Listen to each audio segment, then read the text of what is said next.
Regulators and rookies, welcome back to my Toast and Post. I haven't done this since January 2017. It's been 8 months. We are here tonight to do a special Toast and Post to remember one of our own, one of the first regulators to pass on to the next world. Her name was Elena's mom, 30, aka Brandi West. She died of a drug overdose recently, had been struggling on and off with it.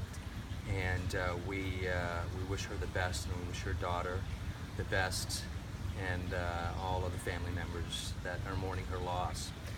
I want to introduce you to the century plant. The century plant is an agave plant, and I've chosen this to represent Brandi this evening as we say goodbye to her.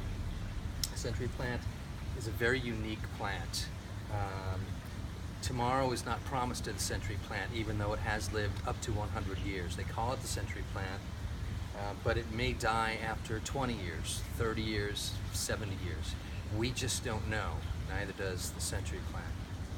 That's why it's going to be representative of Brandi tonight, and why we are going to plant a century plant for her, in her name, in her honor. Let's take a look at a couple other century plants in their growth spurts and their status. Here's one after a couple of years. There's a couple after a couple of years.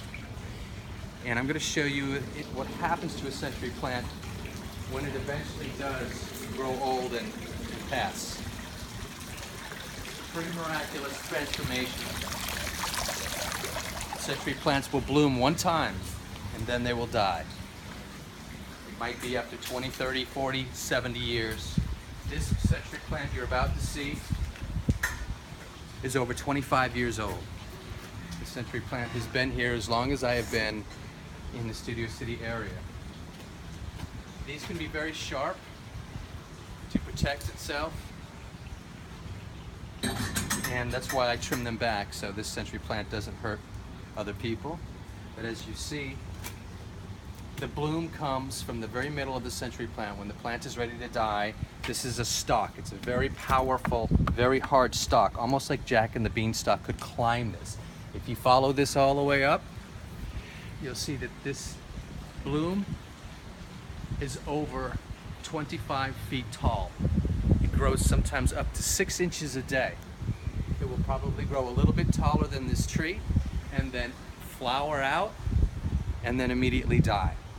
At the base of the century plant, even though these century plants are both going to die, other century plants will come over and take its place. I found a place to bury or to start a new century plant for Brandi, and we're going to go over there right now and show you where that place is.